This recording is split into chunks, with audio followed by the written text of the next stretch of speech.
अपमानित सभी देवियां देवी चंडी के साथ काशी छोड़ चुकी हैं, और वो सभी देवता जिसे तुम अपना दास समझ रहे थे, वो तुम्हारे बंधन को तोड़कर देवी चंडी के शरण में जा चुके हैं।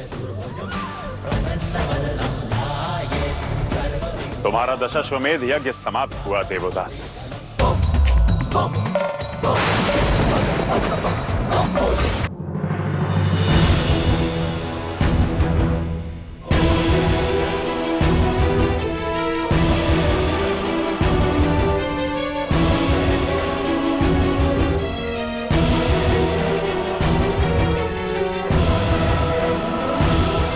देवी, सुना है यहाँ सब अन्न से वंचित हैं।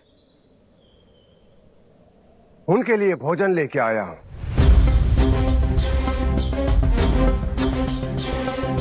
मैं काशी नरेश हूं, इसलिए ये मेरा उत्तरदायित्व बनता है कि मेरे राज्य में कोई भूखा ना सोए।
अरे आओ आओ, भोजन करो। भूखे होगे तुम लोग। भय छोड़ो और अपना पेट भरो।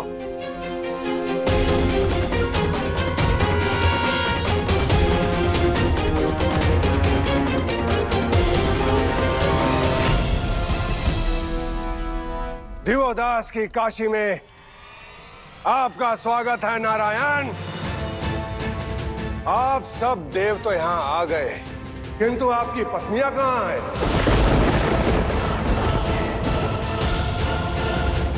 रिपुंजय, यहाँ न उनके लिए आसन है और ना ही स्थान। स्त्री का स्थान वो तो अपने पति के चरणों में होता है ना।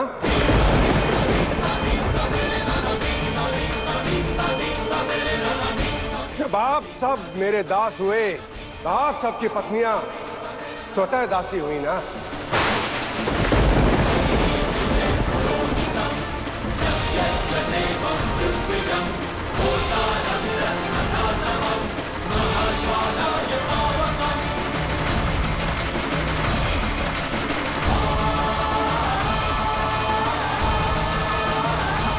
सभी देवियां दिवोदास के महायज्ञ में प्रस्तुत हो।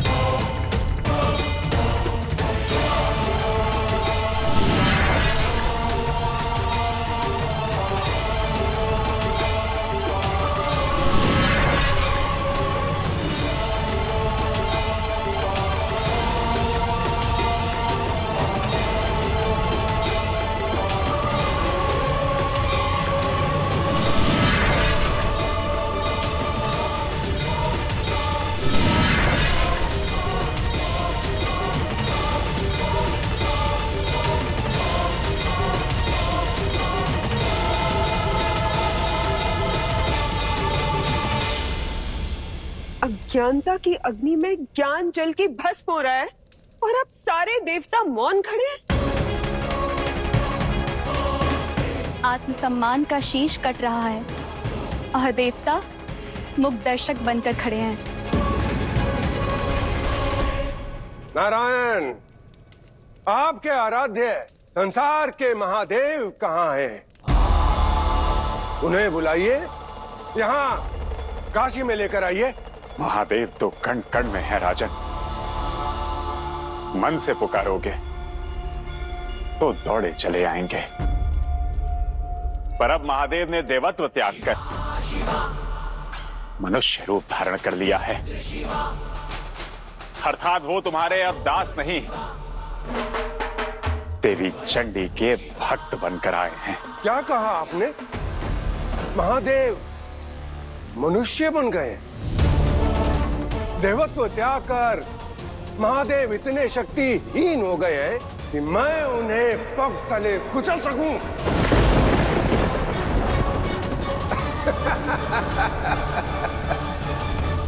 देवी चंडी के शरण में आया हर एक व्यक्ति शक्तिहीन नहीं, शक्ति का पर्याय होता है राजन। उन्हें नहीं हरा पाओगे तो चाहो तो प्रयास करके देख लो। क्या महादेव चंडी के शरणार्थी हो गए हैं?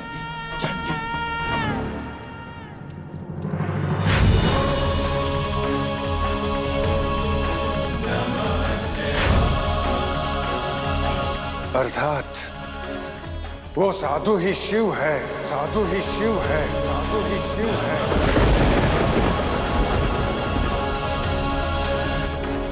सैनिकों, तुरंत जाओ और साधु को मेरी सभा में खींच कर लाओ।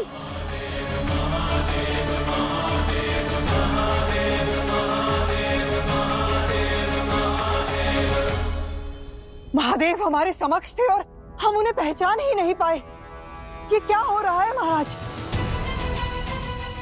महादेव ने रूप बदला ताकि कोई उन्हें पहचान ना पाए, ताकि वो शक्ति को मनाकर पुनः कैलाश ले जाए। किंतु स्वयं काशी छोड़ने वाला शिव इतनी सरलता से हार मानकर रिपुंजय की सभा में जाने को सच क्यों हो गए? कुछ तो ऐसा है जो कली की दृष्टि से भी छिपा है।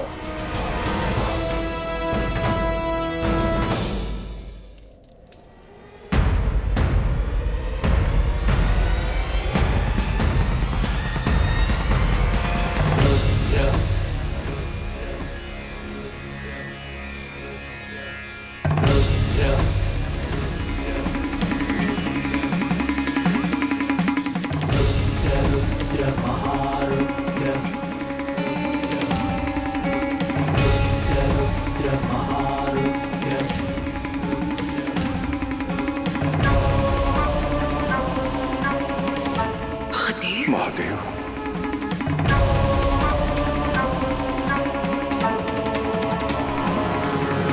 नमस्ते रुद्रमन्वया मुकोटारिषभे नमः। नमस्ते अस्तु धन्वने बाहुभ्यामुदते नमः। असंभव! इस घटना ने ये कैसा मोड़ ले लिया है? इसकी तो हमने कल्पना भी नहीं की थी। आपने नहीं की होगी, किंतु मेरी कल्पना भी यही थी और इच्छा भी।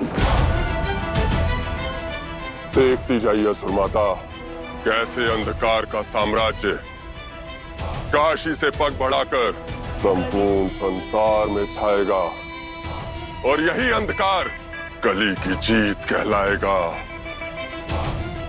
क्योंकि होगा वही जो कली चाहेगा।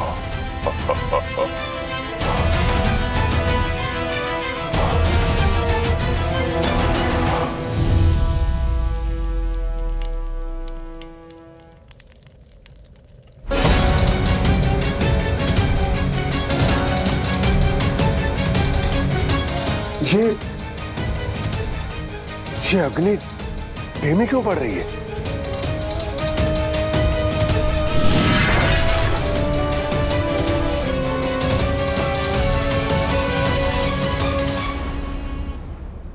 ये अग्नि तुम्हें चेतावनी दे रही है देवदास कि तुम पर अब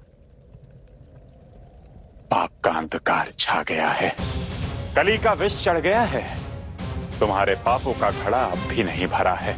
समय है, संभल जाओ देवदास। देवता तुम्हें क्षमा करने को सज्ज हैं। काशी के नरेश बने रहोगे तुम। इस यज्ञ को यहीं समाप्त कर दो। जब तक मैं इस सिंहासन पर विराजमान हूं, मैं विजय हूं, मुझे कोई नहीं हरा सकता और आप सब पराजित। नहीं देवदास, तुमने अपनी आत्मा हारी है, हमारा दिया हुआ हर अवसर हारा है और इस क्षण से तुम्हारा अंत निश्चित है, निश्चित है, निश्चित है।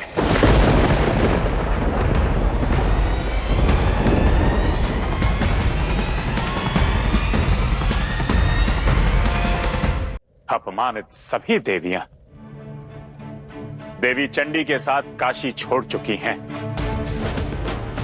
और वो सभी देवता जिसे तुम अपना दास समझ रहे थे, वो तुम्हारे बंधन को तोड़कर देवी चंडी के शरण में जा चुके हैं। तुम्हारा दशाश्वमेध यज्ञ समाप्त हुआ देवदास, और अब मैं भी काशी छोड़कर जा रहा हूं और अब काशी में ना कोई देवी शक्ति होगी और ना ही कोई यज्ञ और उसका फल, पुण्य और न्याय काशी त्याग चुके हैं देवदास।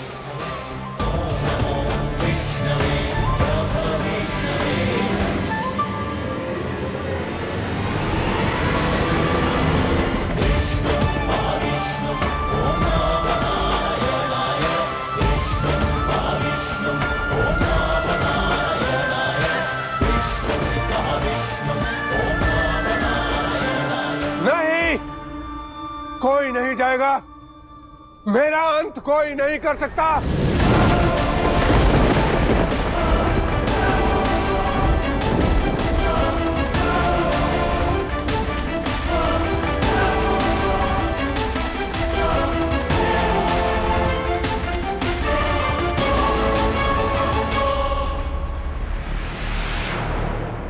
नहीं, मैं दिवोदास को नहीं मारूंगी।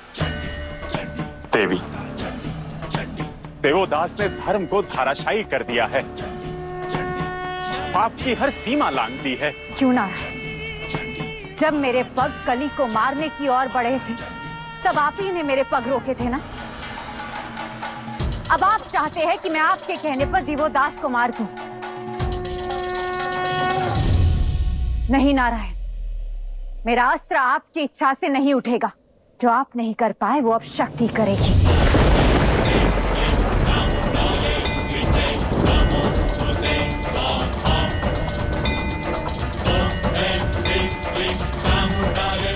माता, हमारी सहायता कीजिए, अन्यथा देवोदास को मेरे वरदान के अनुसार हम सदा सदा के लिए उसके दास बन जाएंगे। माता, हमारी सहायता कीजिए। हाँ माता। मैं आपकी सहायता क्यों करूं? उस देव की सहायता करूं जिसने अपने वज्र से मेरे शिव का कंठ काटा था।